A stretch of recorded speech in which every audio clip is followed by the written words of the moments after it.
చౌదరి గారు ఆయన యుఎస్ లో ఉంటాడు. 100కి 100 పాళ్ళు తెలుగుదేశం అభిమాని, తెలుగుదేశం కోసం కృషి చేసినటువంటి వ్యక్తి, తెలుగుదేశం పార్టీ అధికారంలోకి రావాలని అహర్నిశలు కష్టపడ్డాడు. ఇప్పుడు మాత్రం రివర్స్ అయ్యాడు. ఎందుకయ్యాడా బాబు అంటే, చిలకలూరుపేటలో ఆయన ప్రాపర్టీని కాజేయడానికి అక్కడ స్థానిక శాసనసభ్యులు ప్రయత్నం చేశాయంట. ఇంత కలలుగన్నటువంటి కూటమి ప్రభుత్వం, చంద్రబాబు నాయుడు గారి ప్రభుత్వం అధికారంలోకి వచ్చినా కూడా నాకు న్యాయం జరగకుండా నా ఆస్తులే కాజేసే పరిస్థితికి వచ్చేశారు, కబ్జా చేసే పరిస్థితికి వచ్చేశారు తెలుగుదేశం వాళ్ళు, మా వాళ్లే. ఈ ప్రభుత్వం కన్నా జగన్ ప్రభుత్వం 1000 రెట్లు బెట్లని ఆయన ఈమెయిల్స్ పెడుతున్నాడు. మీకు చిత్రం ఏంటంటే, ఒక ఈమెయిల్ చదివి వినిపిస్తా. ఆయన మురళీకృష్ణారెడ్డి గారు రాత్రి 4 పెగ్గులు వేసి 4 ఈమెయిల్స్ పంపించా, ఎవరికి పంపించానో నాకు గుర్తులేదు. ఇది ఆయన పెట్టిన ట్వీట్.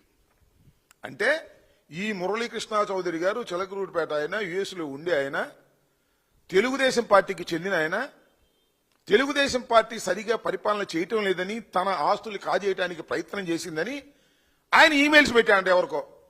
దానికంట నారా లోకేష్ గారు పెద్దిరెడ్డి గారు పెట్టించాడు అనేటువంటి పరిస్థితి, దిగజారిపోయి మాట్లాడేటువంటి పరిస్థితి దిగజారిపోయాడు. అంటే ఏమి లేదు, గుడ్డగాల్చి మొఖాన్ని వేసేద్దాం.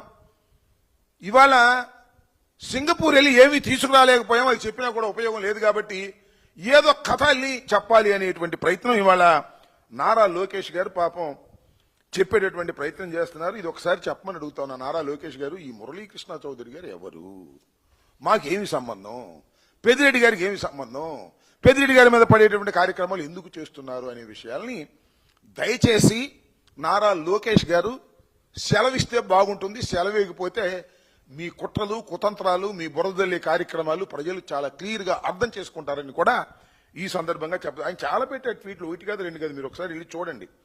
ఈ ప్రభుత్వం అంత దౌర్భాగ్యమైన ప్రభుత్వం లేదని, తనకు అన్యాయం చేసిందని ఆయన ట్వీట్లు పెట్టినటువంటి సందర్భాలు. ఆయన ప్రాపర్టీ ఇది చిలకలూరుపేటలో, దీన్ని కాజేయడానికి ప్రయత్నం చేశారంట అక్కడ లోకల్ గా ఉన్నటువంటి తెలుగుదేశం ఎమ్మెల్యే గారు.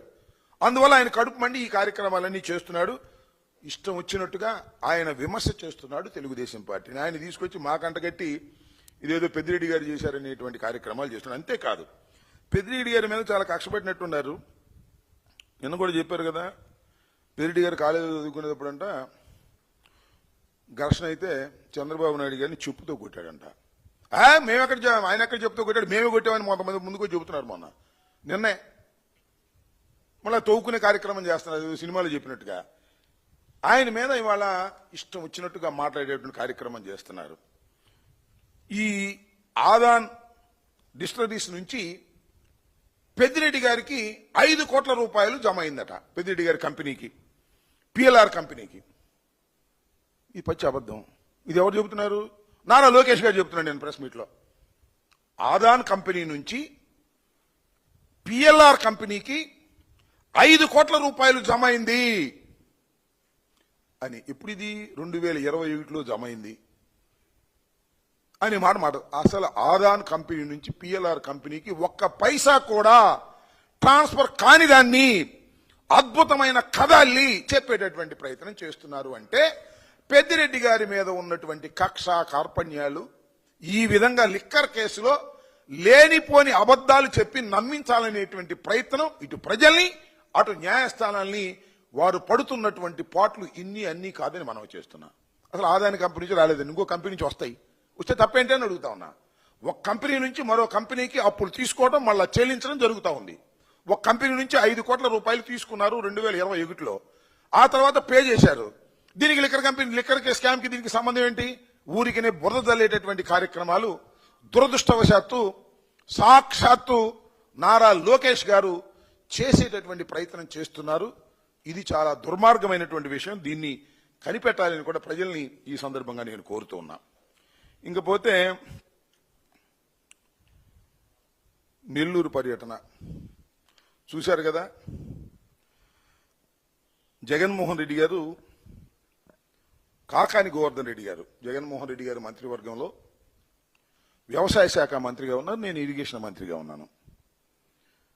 ఆయన్ని జైల్లో పెట్టారు. అన్ని తప్పుడు కేసుల్లో పెట్టి జైల్లో పెట్టి, ఒక కేసు తర్వాత మరో కేసు, మరో కేసు తర్వాత మరో కేసు పెట్టి జైలు నుంచి బయటికి రాకోకుండా నిర్బంధించేటటువంటి కార్యక్రమం చేస్తున్నారు. చట్టం వారిని చేతుల్లోకి తీసుకునేటువంటి కార్యక్రమం చేస్తున్నారు. పోలీసులందరినీ వాడుకుంటున్నారు. సరే చూద్దాం దీని వ్యవహారం ఎంతవరకు వెళుతుందో, ఎంతవరకు న్యాయస్థానం